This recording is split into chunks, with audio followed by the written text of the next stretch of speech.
7 o'clock, I'd like to call the April 4th meeting of the Person County Board of Commissioners to order at this time. I recognize we do have a quorum. First on our agenda would be an invitation led by Commissioner Sims. And if you don't mind, Commissioner Perrier, lead us in a pledge of allegiance. You would. Let's pray. Dear Heavenly Father, we just thank you for allowing us to be here today. We thank you for this beautiful day you have blessed us with. We ask that you would lead us and guide us as we go forth in making decisions for Person County. And we ask that you would be with our county as we go forth. And we lift up those who are going through some difficult times. We pray for peace. We pray for those countries who are at war. We just pray for peace and that those things will be settled soon. We ask that you be with us when we leave tonight and give us safe travels back home. These things we pray in your most heavenly name. Amen. Amen. Please rise in the Pledge of Allegiance. I pledge of allegiance to the flag of the United States of America and to the republic for which it stands, one nation, under God, indivisible, with liberty and justice for all.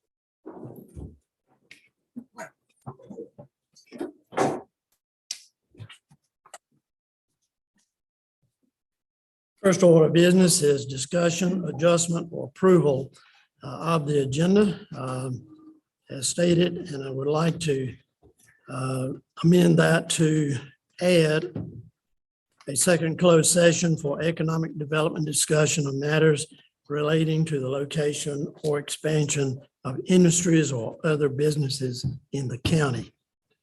Any other discussion, questions? Hearing none, we have a motion for approval. Move to approve the agenda. Any discussion? Motion to approve, no discussion. All in favor, say aye. Aye. Opposed? None, motion carried. At this point in our meetings, we do have informal comment period, and we have speakers, Yes, Madam we have Clerk. one individual signed up, Mr. Andy Pariga.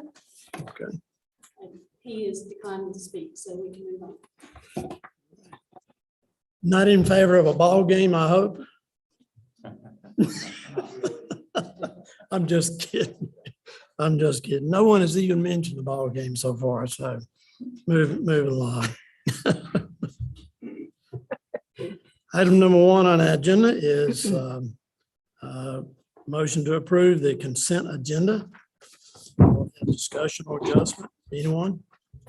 Yeah, I would like to ask that in the future on these consent agendas, when we have budget amendments, it says number 16 on the actual budget amendment that's in the packet. I'd like it numbered there so it's easier paper trail to attach to when you're looking at it.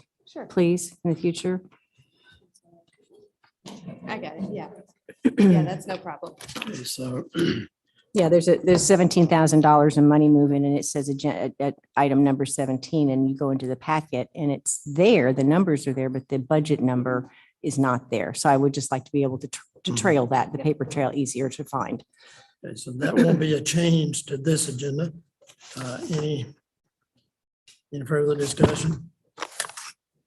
Have a motion to approve? Motion to approve. Discussion? Hearing none, all in favor say aye. Aye. Opposed? None, motion carries unanimously. Old business, item number 2, COVID Pivot Impact Loan Program. Sherry Wilborn. Good evening. Asked to come and address some previously asked questions about the Pivot Impact Loan.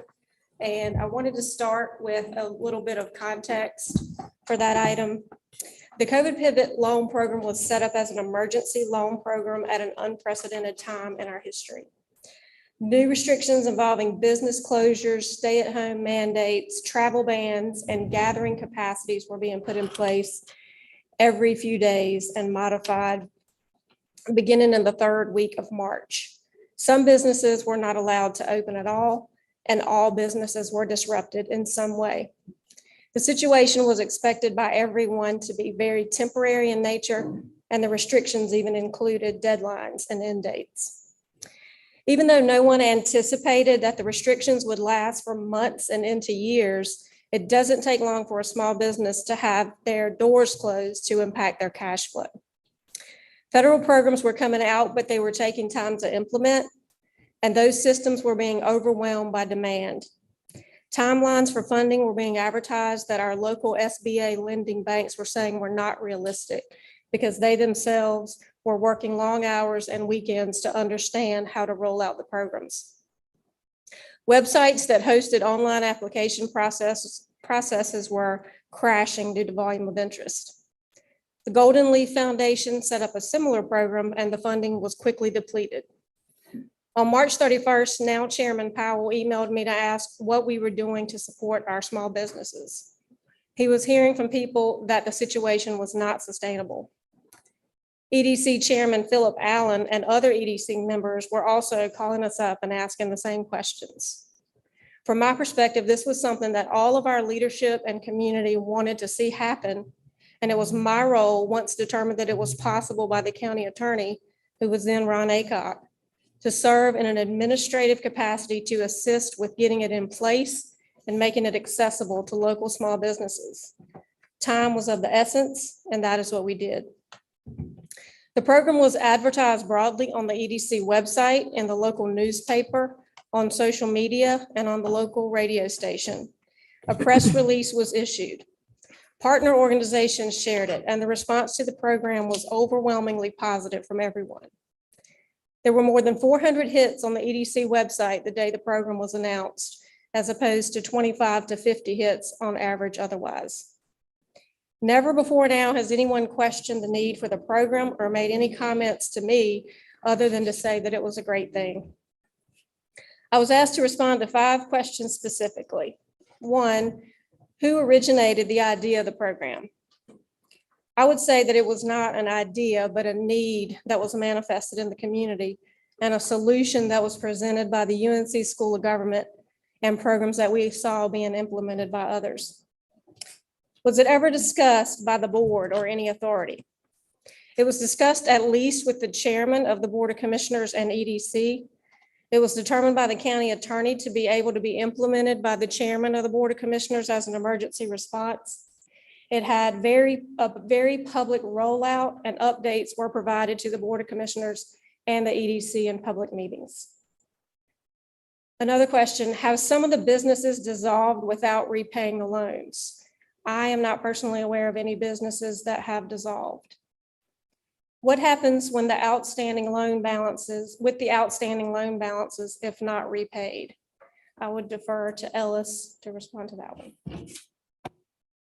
Chairman and Commissioners, specifically on that question, I think I mentioned in your last meeting that I have sent, as county attorney, 2 demand letters on loans that are delinquent.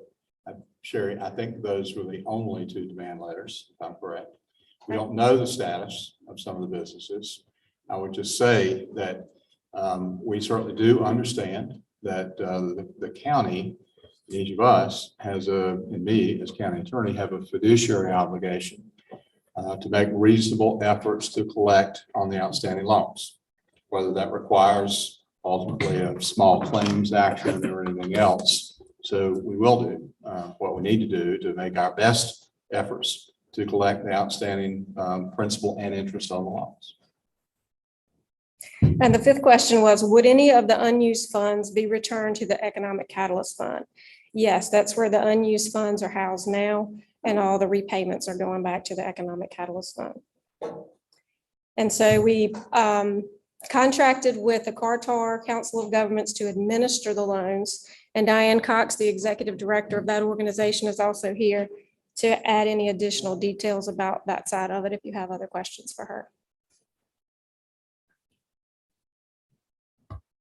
Chairman, Yes, if I please. may, Please. let me add a little more information. I have talked with the former county attorney, our friend Ron Aycock, and I've reviewed some UNC School of Government materials. You all, if you think back to a very unusual time starting in March 2020, there were desperate times. Businesses were closed by law, and it appeared they were going to have to, many of them remain closed for a long time. So that was clearly the genesis of the program. There was a lot of discussion about similar programs and other efforts within reason to assist businesses across the state at the time, including within the General Assembly. Members of the School of Government faculty did a lot of talking on the phone with city and county attorneys about programs like this and potentially some other efforts to try to assist struggling businesses and help them survive. I've looked at a couple of blog posts, and I do know for a fact, although I've not done the research because there's been no need for me to, not having been county attorney at the time, but clearly it was the opinion of two well-respected members of the UNC School of Government faculty, Tyler Mulligan, who works in the economic development area, and Norma Houston, whom I've known for a long time, who, among other things, is the state's leading expert on emergency management and the authority of municipal and county officials under those emergency management statutes. And it was the opinion of both of them that programs like this were clearly authorized by law in the emergency management statutes, and the significant range of authority that under those statutes is granted by the General Assembly to mayors in the case of cities and the chairman of the Board of County Commissioners in the case of counties. So that was the authority that was relied upon. And I know there was some discussion subsequently in an open Board of County Commissioners meeting. I'm happy to try to answer any other questions that I can.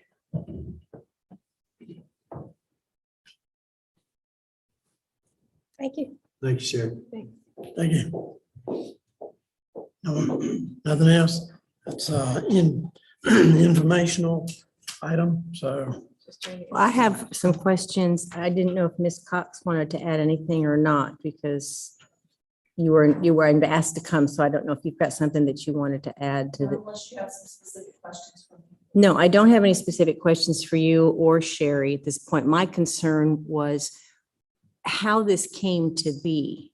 And it all started with somebody putting a public records request in for information about this. And I also, Ellis, I went and looked and reviewed the video from the School of Government when they first rolled this program out.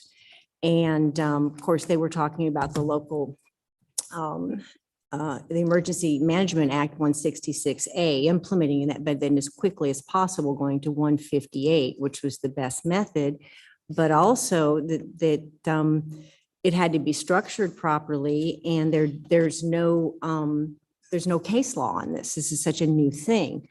And so the commissioner, the chairman at the time, Ray Jeffers, could implement this program, and that's fine. But I think what concerns me is that we decided, or he decided, and there was no public, I couldn't find nothing in the records for the county commissioners meeting for the commissioners that were there in 2020. I couldn't find anything in the agenda packets relating to this, any discussion about we're going to be loaning out as a county $260,000 to people. What is the protocol? Is everybody, I mean, this was just a transparency issue for me. I think this was just done undercover night, and it passed under one of those consent agendas. It was item number 17, and nobody said, where's this money going to? $3,000 went to marketing, to the EDC, to marketing. What was $3,000 spent on in marketing the program? $13,000 went to the administration, to the CAR-TAR. They got $13,000 to administer this program. And we loaned out $260,000. And this money came from the Catalyst Fund, which originally had come from Golden Leaf. So I find nothing on the agenda from April 20th that this was discussed. It was just done. And I went online, and there were 7 businesses total that applied for the loans and got them. And part of the loan program structure was if they got PPP loans, they had to repay these loans. They were not interest-free. They had to be paid back. And only one loan's been paid back right now. And 4 of these 7 businesses, 2 of them are administratively dissolved with the Secretary of State's, and 2 of them don't have any record whatsoever. And this was gone through a vetting process. There was a committee that vetted the applications. They had to prove that they'd been in business for a while, that they had 1 to 49 employees minimum, and that they had some stability. Other counties, say in Asheville, I think Sybil was on this school of government call. Those counties actually asked for collateral. They used collateral to make these loans. Person County didn't do any of that. And I just think it was a reckless way how we did it. I'm not saying the program wasn't good, that it wasn't needed. That was never the question. It was just the way it came about, the lack of transparency. And now here we are, and who's paying back these loans? And the school of government said, oh, you can figure a 20 to 25% loss ratio. So just figure 20 to 30% of that money's never going to come back to us. And I think those are risks that should be more evident going forward to the Board of Commissioners when they make decisions like this. And so I'd like to see these things like this not happen again. I don't want to see budget items just passing through in the dark of night on consent agendas with nobody saying, where's that money going? What are we doing with it? Why are we? Because we don't know it. You guys that work in finance know this a lot more than we do. And that's part of why I wanted to have the budget amendment numbers that are on the agenda also listed in the packet so that it's easy to get them and know that it's the right number.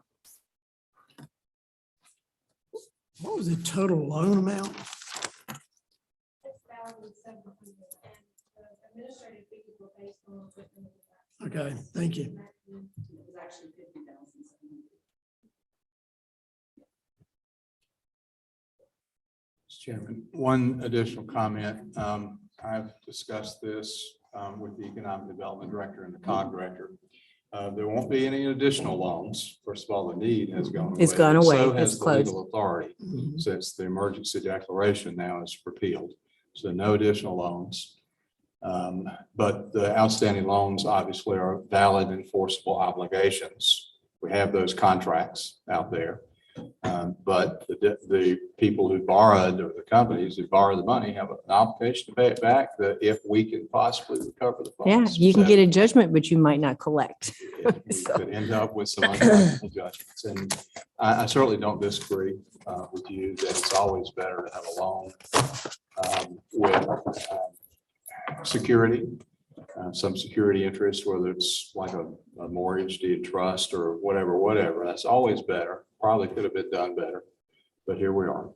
Well, it just, because it came up, it concerned me. That's why I investigated. And I just don't think this board should be doing stuff like that. Learn and go forward. We'll do that. Further questions, comments? Diane, anybody? Everybody? Reimbursed for 5% of the loans that were made. So I think we knew what we paid out. Right, but what we had allocated was 13,000. That was the total allocation, yeah. We also have restaurants and private sector business that are still in business, potentially because of that support. And that's something we need from citizens that we need more of. So I think it's important to think about that too. Say that again? We have businesses that are still in business that may not have been without that support. And we hear from citizens that they want more service and dining options. And so I think that it was important for us to provide that support. Are we talking about the same businesses here in this loan program or something different? Did they apply for loans? Yes, there were 7 loans. Right. Total. All restaurants? No, I didn't think so. So I'm sorry, I'm not tracking with you. You're talking about people want restaurants and they want loans? There was a restaurant and there were other service sector businesses. Right. There was one restaurant that there. were assisted that are still in business. Right. Out of 7. Okay, next on the agenda is item number 3, on a new business, comprehensive backup solution and security plans. Chris Perrier. Good evening, Commissioners. David. My team has reviewed numerous backup solutions over the last 7 months. Our goal was to find a secure all-in-one product with native cloud archiving that has minimal performance impacts on our servers and allows for a quick restoration of files. The solution being presented tonight, Rubrik, exceeds that goal. It includes features such as secure on-premise and cloud storage, improved immutability over our current solution, and identification and categorization of backed up data. In addition to its backup capabilities, the proposed Rubrik solution provides many cybersecurity features as well, which helps with our goal of becoming NIST 800-171 compliant. Presenting on behalf of Rubrik tonight are Brian Williams and Jennifer Rendon. So they're going to come up and do about 120 slides. Say it ain't so. You also have a copy in front of you as well. Good evening, assembled party. Try to make it brief. I think there might be a ball game tonight, but we'll see. Thank you for having us. We appreciate it. You all have a packet. We really just want to touch on the highlights of the solution and why it's important for you all and the decision that's being made. So why Rubrik, zero trust pillars of security, our topical design, and then any questions that you may have, we're happy to answer them as well. So Rubrik is uniquely poised in the market to protect municipalities, governments, and companies like yourselves from ransomware attacks. We want to make sure that at the end of the day, your data is your last line of defense, and you absolutely can recover from any type of event, and you are protected. And on top of that, we layer in cybersecurity measurements. So with your current state, there are some vulnerabilities to ransomware at the moment, and this is what Rubrik aims to actually fix for you all.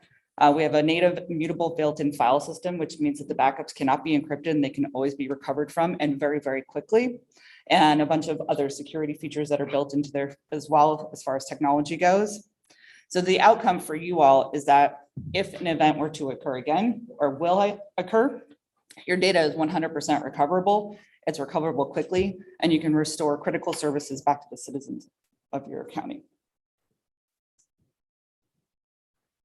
This is a little bit of an eye chart, and I don't know that I could see it from here, but it is in your it is in your packet.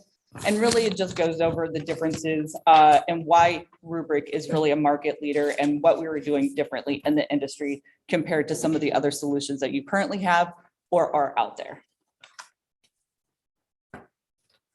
Let me build out this slide. The Rubrik is built off of a zero trust data security model. And what does that mean? So at the core, we are an immutable file structure that's built right into the box. We are logically air gapped from the network so that it cannot be accessed, reached, or accessed, I guess is what you want to say, which really hardens that security layer. Next, we also deliver within this a ransomware investigation. So it's very important in your backup data to know exactly where you have the point of recovery from if an incident were to happen. So being able to detect encrypted files, that is going to shorten your time to being able to get back online. And it's also going to offer you a really good view of the health of that backup data, because when your production data, something happens with that, you're going to be relying on that backup data. So having those insights into the health of that data is incredibly important to see if even a rogue employee has come in and deleted a bunch of files, or you have encrypted data, knowing what point you can restore from and what's happening within your organization. The next we want to also deliver on is sensitive data discovery. So we know more and more if an event happens, these are the things that you're going to be asked to report on. And so being able to identify sensitive data with our own built analyzers, so you're looking at social security numbers, or you're looking for credit card numbers, or whatever that might be, whether or not you need to investigate the data for HIPAA or any other type of compliant law. This is where you're going to be able to build out a report and analyze this data so that you can provide an easy to read reportable view to anyone who may request it. Not only does it help protect you in the future, because they are always in every organization that we talk to, sensitive data that may be able to be accessed or we didn't know was accessible by the folks that don't need to have their hands on it. And all of that also leads down to you all being able to make sure that you're following the rules, and then it doesn't come back down in a fine. The next, we are also, this is very good, able to not only contain the incident, but be able to live mount that's basically up and running onto the box. So you can be running up very, very quickly. And I'm talking within minutes. So you have minimal downtime. And that's where you're able to kind of contain any type of infection. This is all cybersecurity rules, cleanse your systems, get them back into production. But even further, we're going to be actively looking for indicators of compromise. And so what happens in a threat is they're not just coming in and encrypting your systems right away. They've actually kind of basically. They built footholds into There you go. the environment. And so these indicators of compromise are going to be present as they're building that foothold. Most threat actors are going to live in the environment for more than 100 days because typically after 90 days, your data it's untenable to recover with a 30 or 90-day data loss, for instance, right? And so when we talk about why Rubrik is so important is because we answer a lot of important questions. Question number one, can I recover my data? Or absolutely off Rubrik. 100% of the data is written in Rubrik is 100% recoverable. The next question is, well, what was impacted? We can answer that question as well with our ransomware investigation. To show you that blast radius, how far and wide did this propagate? Was it just one file, one folder, or maybe our entire environment's now encrypted? We can tell you that. Where is that sensitive data? Who can access it? This is very, very important. We have to understand who can get that low-hanging fruit. Do we have sensitive files with open access? If you do, Rubrik will be able to tell you that so you can build internal policies. Chris's team will be able to build policies to say, well, maybe we don't need such open access to everything. Threat actors are going to be looking for that, that low-hanging fruit, and then they're going to exfiltrate that data. And then, of course, they're going to hit you with a double extortion. And then finally, how fast can we get back up? Right. I have personal experience with ransomware recovery. I'm not going to mention any names. So I was part of multiple recoveries, and public safety is always an issue. If 911 services are affected, if EMS services are affected, that puts everyone at risk. I mean, I was personally involved with that when I had to race to a data center to help a local city recover. I didn't even think at the time, well, if I end up in a ditch because I'm driving too fast, who's going to come help me? So we really have to answer these questions of can we recover and how quickly.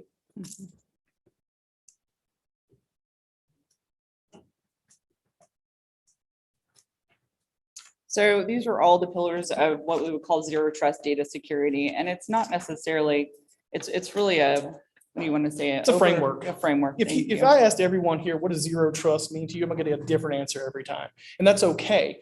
There's not really one specific answer. It's more nebulous. It's more of a mindset or a framework. And that's how we approach this. We start at the very bottom where when you put data on Rubrik, it cannot be changed, it cannot be edited, certainly cannot be accessed by threat actors. That's core key number one, that data is there. From there, like we don't run any third-party applications on our appliance, simply because that opens you up to supply chain issues, which we all are familiar with, SolarWinds, that was in the news federally for a little while there. End-to-end encryption. So obviously when data is on Rubrik, it's encrypted. When we're pulling data away from the source, it's encrypted. When we archive to that cloud for that long-term retention, it's encrypted. The reason is we want to protect you against man-in-the-middle attacks. Everything about Rubrik is centered around least privilege access. So people can only access what they need to do. And there's only two ways you can access Rubrik, and that's through the command line or the user interface. And as long as we lock those down with multi-factor authentication, big buzzword, right? If you got your buzzword bingo cards out, go ahead and mark that one off. MFA or time-based one-time passwords, as long as we have those locked down there, we have a bunker in the box. Your data is protected. And all of this is based off of NIST security standards. So helping you to achieve your goal of that NIST is going to be extremely important, and Rubrik will help you get there. Yeah, traditional data protection platforms only function in one part of NIST framework, which is recovery. Rubrik brings to the game a more hybrid approach where now we have detection and protection built into it. It's always important to know that when you pick up the phone with a ransomware issue, someone's going to answer who can help you. Rubrik is that solution. We have built into our support at no extra cost a ransomware response team. I believe once a week, Rubrik support receives a call that one of our customers is affected by ransomware. And so now we have peeled off a whole separate team for that instance recovery. None of our customers have had to pay the ransom if they did not choose to. Correct. Just recently, North Carolina did pass a state law stating that you can no longer interact with, pay ransom. And so again, this is why Rubrik is a #1 partner for you because you won't have to, it's not even a question. So it's just really, again, more following along with what we're seeing, not only at the federal level for cybersecurity and data protection policy and technology, but now also in our own state. And we are pioneer in North Carolina. There are not many other states or other states that have fully gone through to pass this actual law. Yeah, this is particularly important because if you can't recover, then you're going to be spending a lot of time, a lot of effort, a lot of money trying to rebuild from scratch. It's really untenable. It's not a good position to be in. Now, the world we live in, unfortunately, we have the sword of Damocles over us every day because of ransomware. And so Rubrik answers that important question. We answer the call of the bell to be able to get that data back. This just really goes into more of a local topology, what the architecture will really look like. Basically, you have a physical box, and then the ability to move things out to a cloud archival storage is very important because you don't want your data to be living all in one place. You need to have multiple copies of it in both on-site and off-site areas. So we offer the same security and cybersecurity features from on-prem all the way up into our cloud. It's just really hardening that best practices for you all. Our Rubrik Cloud Vault is that cloud archival target. That is going to continue with that same immutability and security features for you all. It gets that offsite. Rubrik as a partner with the largest cloud providers that are out there, and these are created with the utmost security. And don't back up, go forward. We would love to entertain any questions. Otherwise, we'll turn it back over to Chris. Yeah, I have a couple questions. Yeah. Anyway, you probably answer. Please, So the backup, you've got the cloud, you've got archives. How much backup, like how many backups do we have? And are they kind of rotating on a 24-hour clock? Are they going to different places? We have a slide with that, Oh. which we were skipping through because I told them they had 10 minutes. Oh, sorry. That is the next to last slide. I believe we've got 3 years of backup in the cloud. And hold on. Not having off. So Rubrik gives you the ability to basically architect based off of business need, application, and data set. How often you need to have that backed up. Not all data sets need to be backed up the same. So you can back up something every 24 hours. You can be backing up something Certain every files hour. that- Yeah. Okay, so, So it really just depends on that. but that I mean, because it's not a perfect world, if one system does go down or somebody blows it up or something, there's multiple, like I have 3 backups in my business because I'm just, Sure. And I Currently is ha- good. Yes. and I keep paper too. Yeah. But I'm just saying, is So- this because obviously So without. going- Heidi never wants to have to go through that, but she Yes. doesn't want her She's- her replacement to she's not have to gonna go through worry that about either. I know, but never. but- So there, without giving too much away of our infrastructure, there is a primary and a secondary data center that we have that was kind of drawn out in the topology that they showed, where if something were to blow up, so to speak, there's a replication that occurs real time with that. So if something were to happen there, and that's outside of this Rubrik solution, we utilize that for instant recovery, fallover, and hardware failure. We have a tertiary site at one of our other locations where we actually have additional hardware sitting, waiting to spin up in the event something were to happen to the entire infrastructure within the city limits of Roxborough. We have an external site that we have some storage as well, again, outside of Rubrik. So on the topology that they were listing out there, you'll see they've got data center A and B, Mhm, which is where we replicate real time currently for our actual virtual infrastructure. mhm. And then they go to the NFS cloud. Well, that DR site that's down there, essentially what would happen is if everything were to completely go goodbye today. Well, not today, let's call it 3 months. I need time to get it in. But if it were to go goodbye after we implement this solution, essentially what would happen is we would spin up a virtual appliance at this remote site that runs essentially the same thing that the Rubrik device itself does. If for some reason the Rubrik device itself were dead, because we could physically move that as well, right?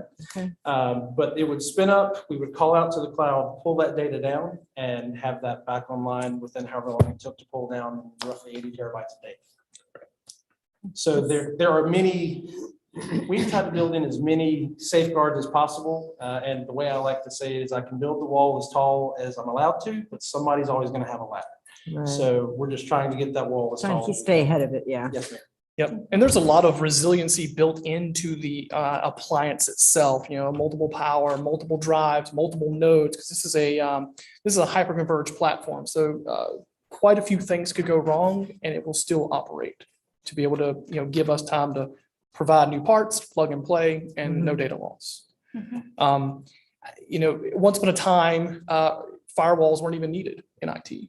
Then all of a sudden they were. Once upon a time, backup recovery could be vanilla and plain. All we needed was, someone deleted a file, let's get it back. It's not the world we live in anymore. We have to harden ourselves for, at a cybersecurity, cyber resilience layer, and that's why Rubrik's here. And to answer the question you had of how long we keep, so the weekly snapshots are retained for 180 days, monthlies for 1 full year, and then the yearlies are retained for 3 years.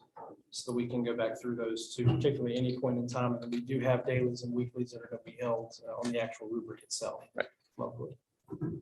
So the max the record should be held is 3 years. Of the backups, yes, sir. That's where to purchase additional storage when we get to that point, if we so desire. Yes, sir.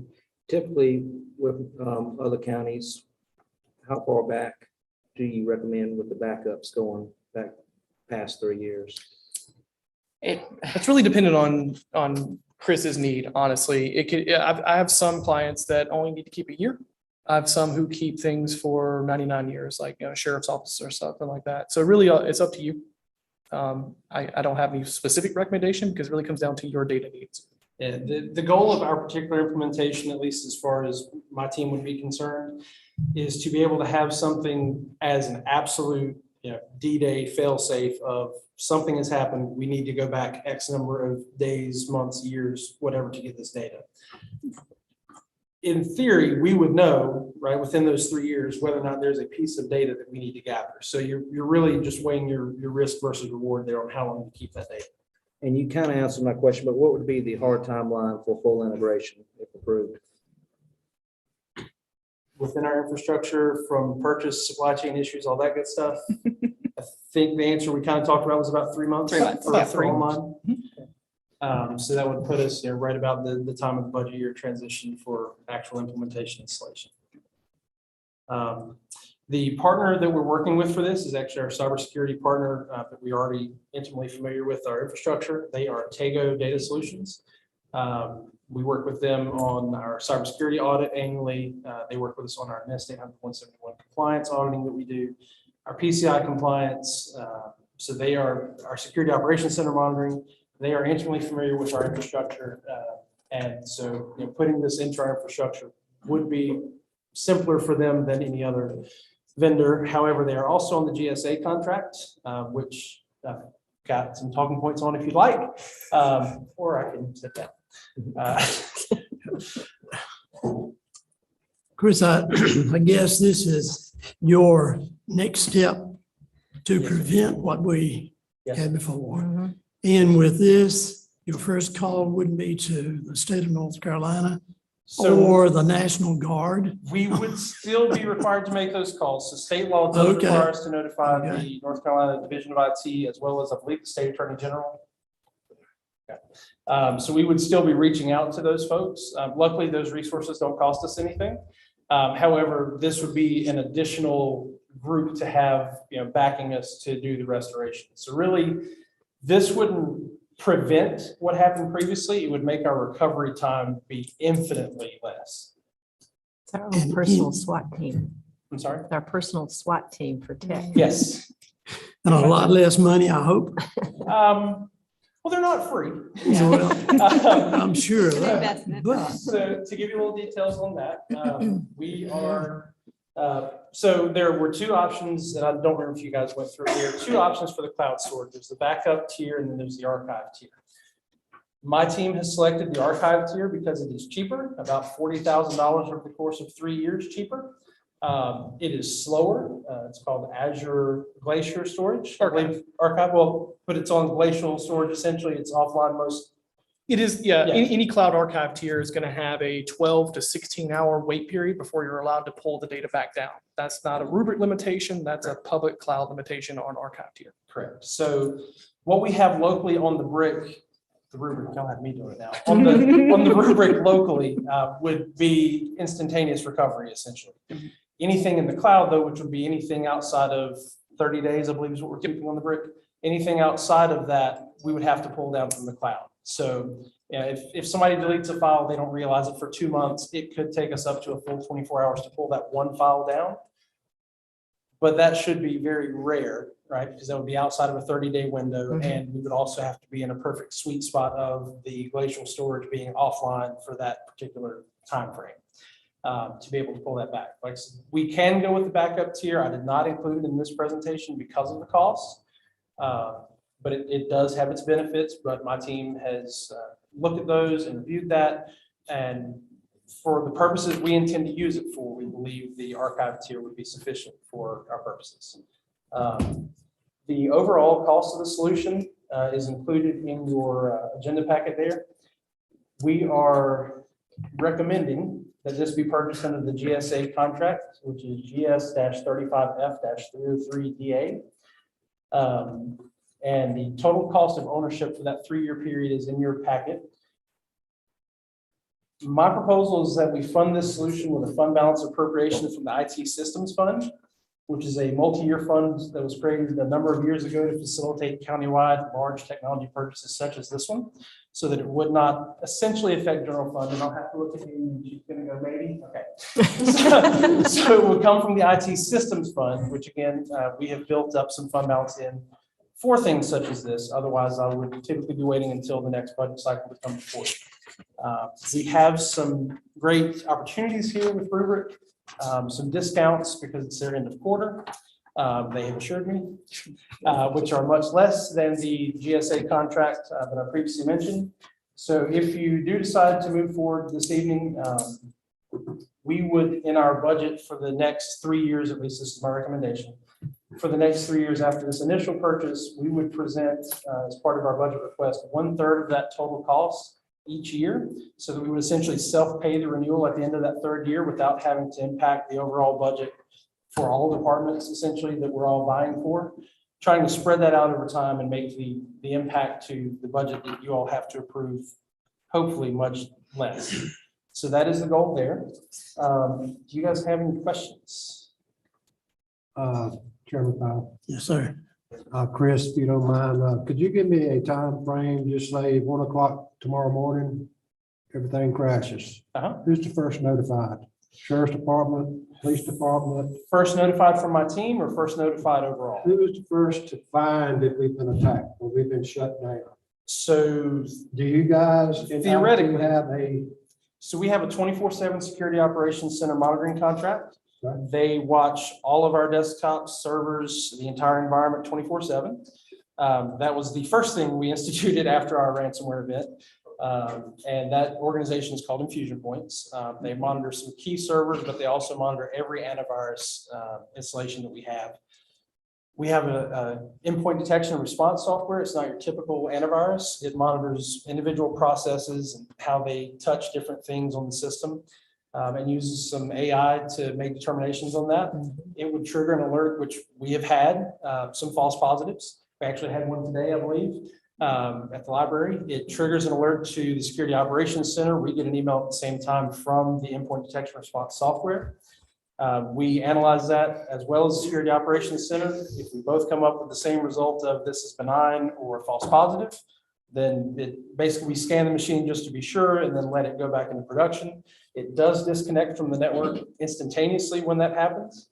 And then we have the control remotely to bring it back online or to leave that offline until someone can get their hands on the machine. But to answer your question, I guess kind of more shortly, if something were to happen, the Security Operations Center would be alerted first. They would call my on-call technician for that evening. and the on-call tech would call me. I would start writing up a letter of resignation probably. And then, but yeah, it is a process that we do not want to have to go through, but we understand that if it were to happen, something like Rubrik would put us in a better place for recovery than what we have previously. Good answer. Thank you. Questions? Anyone? Thank you. So I have two action items from this one. Okay. The first, we are requesting that you approve appropriating the $219,157 from the IT systems fund balance to the current year budget so that we could get this, basically that process started. And the second would be to approve the posting of the required public notice of the intent to utilize the piggyback procurement method as stated in General Statute 143-129G for the final contract approval to be at your next regularly scheduled meeting on April 18th. Okay, no further questions. Do we have a motion related to the request? I'd like to make a motion to proceed with this implementation of this program. We have a motion on the floor. Any further discussion or questions? Hearing none, all in favor of the motion as stated, say aye. Aye. Opposed? None, motion carried. And your second item for approval of posting. Posting the required public notice for the piggyback procurement method. Yes, sir. Okay, And the clerk has a draft already available, ready to send to the paper in the morning if that is your desire. okay. Terry. Simple explanation. That statutory provision simply allows Person County to take advantage of the federal government's strong market purchasing power without going through a local procurement process. Correct. With board approval and with full public transparency. What's the pleasure of the board? Mr. Chairman, I move that we approve the release of the public request. Okay, we have a motion to approve the request. Further questions? Hearing none, all in favor say aye. Aye. Opposed? None, motion carried. Thank you. Thank you, Chris. Thank you. Thank you very much for your time this evening. Thank you. Item number 4, recommended capital improvement plan for fiscal year 2023, 2027. Ms. York. Yes. Lindbergh. Good evening, Commissioners. You should have at your seat a copy of the recommended capital improvement plan. And I will take the opportunity now to acquaint you with the document. We present this to you tonight for discussion and information. And then we'll plan to bring this back at your next meeting on the 18th for the actual adoption of the CIP document. So you'll recall that it's a 5-year plan. Our projects span 5 years. We are asking for commitment of funding for your upcoming fiscal year 23. So we fund it 1 year at a time, although, we visualize the projects and their impacts for far more than the upcoming fiscal year. I'll also remind you that capital projects are defined as projects costing more than $50,000. And this is a real crucial component of the recommended budget because this document will also include impacts to your operating costs. And so we ask you to approve this ahead of the recommended budget so that it can be included in that and we can make the appropriate funding recommendations for you. This current year CIP that is currently in place, you funded about $2.5 million worth of projects, all from your general fund. What we are recommending next year looks very different. It does increase funding, spending significantly with a recommended funding amount of $6 million. But unlike your current year, next year's funding sources are diverse, and we'll go through what some of those look like. So it's not all coming from your general fund next year. We have various sources funding your capital projects for next year. So let me walk you through some of the highlights of this and just get you familiar with how you find important information that you might have questions about. Right on page 4 is a list of the criteria that staff use to evaluate the projects, the timing, the needs, the resources. Let's see, from there on page 5 and 6, you can see a snapshot of your completed projects and ongoing projects that are funded in the current year.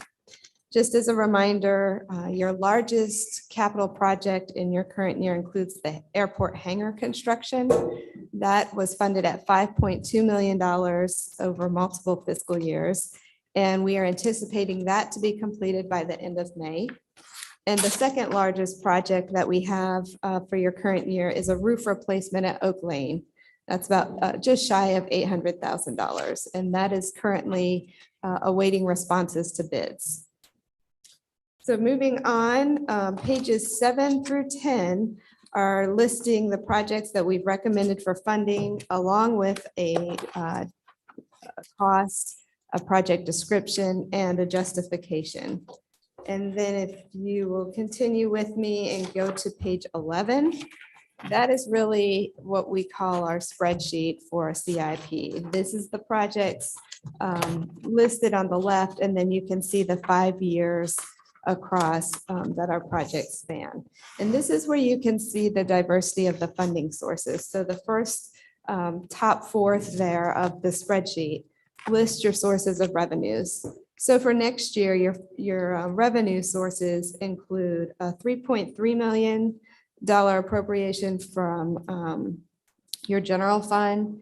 You have your recently created capital investment fund balance for $1.5 million. These are those set asides that we have done over multiple years. And then if we have savings from projects, the savings go into this pot of money that we can then apply to future projects. You have water and sewer reserve fund. You have stormwater fund. We are also recommending an appropriation from the Republic's contribution, their community development projects fund. We have that listed up there. And then we also have 3 various grants that we're going to be applying for to help offset some of the costs of your projects. So on this spreadsheet, the column that you want to focus on is the second one that's titled Planning Year 22-23. And this is the funding that we'll ask you to commit to in the upcoming, at your upcoming meeting that will be appropriated in your upcoming fiscal year 23. So the remainder of the document then includes some more details about our revenues, lists some projects by functions and a pie chart. We have a bar graph for you of project types. And then finally, pages 18 through 21 detail your outstanding debt service. Our outstanding debt service amount is $8.7 million, which is about a 17% reduction over your current year. And then I will remind you that your debt model that we have agreed to implement for Person County Schools, you'll be doing your first financing for the schools next year at $10 million. And so that will impact what the debt looks like next year. So that is an additional appropriation as well. I failed to mention that this document does include projects for, of course, county government. Within county government, we also have projects on here for the museum and the senior center. Both of those are county-owned facilities and have some upcoming capital needs that we've included in this plan. And then, of course, we also fund the school's capital needs through this tool, as well as the community college, Piedmont Community College. So all of those are folded into our grid that we present to you on an annual basis. This is just a plan. We review this throughout the year. You can make adjustments as needed. And Amy is here with me. We're happy to answer any questions that you might have, or you want to think about it. We'll be back on the 18th with asking the board for adoption of the plan as well. So Heidi, Yes. when I look at, 2023, 2024, Yes. I know we have grants here for 2022, 2023. Yep. Is there a possibility we could have grants in these next years? It is, yes. So we have a better sense of the revenue sources as we go year to year. because you're only approving the funding 1 year at a time. Right. So as the projects change, we become more aware of what some grant sources might be or some other resources for funding these projects at that time. So the only funding we can really target is for next year, Right. 1 year at a time.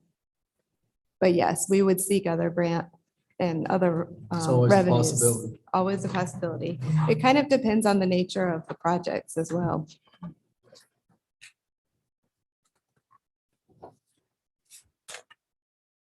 Questions, anyone? So we got our homework? It's a lot of reading. That's why we wanted to take the time to kind of walk you through what you're looking at. There's a lot of numbers and spreadsheets in there. Please feel free to call me, shoot me an email. Happy to talk with y'all through this, and then we'll bring it back for adoption on the 18th. And if you'd like to make changes, let us know those as well. We're just presenting our recommendations, but it is certainly open to board adjustments, and we expect to have a document that reflects the desire of the board. Questions?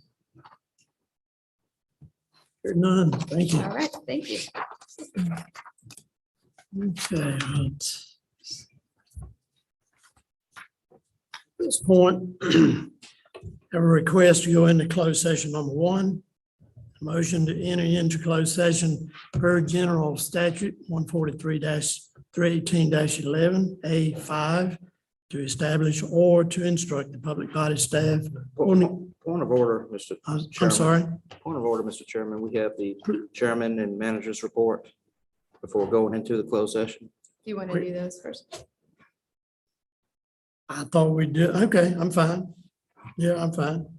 We'll put everything in reverse a second then if you like.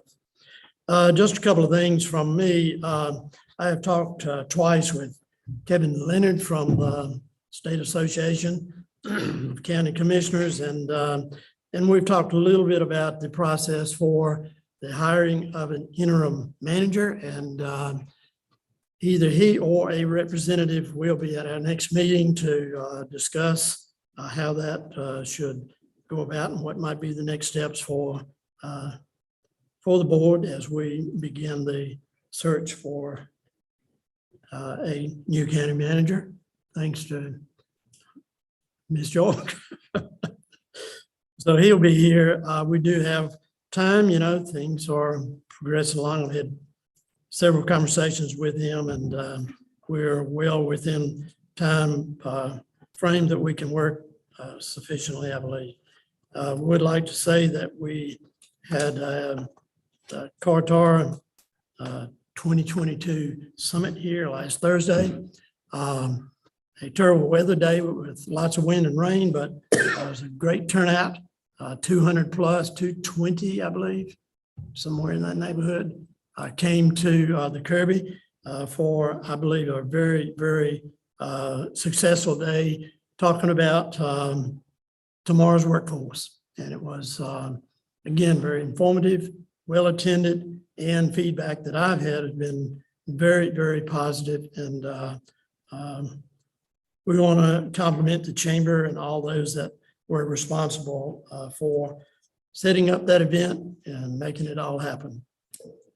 Manager York. I'll just mention that the request for proposals for the executive search firm has been released. We sent that out on Friday, and it can be accessed on the county webpage if folks are looking for that.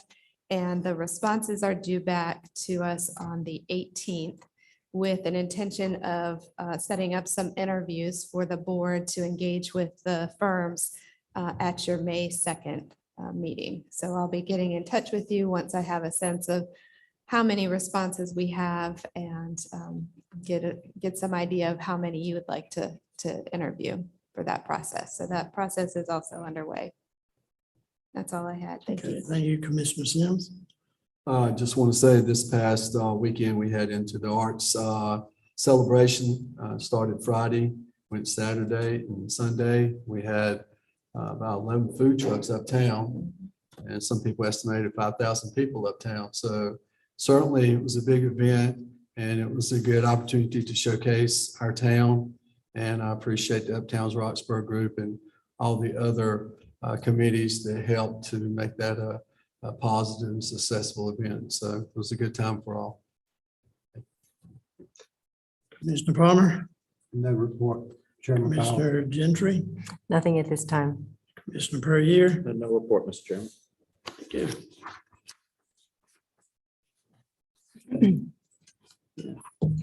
Closed session number 1.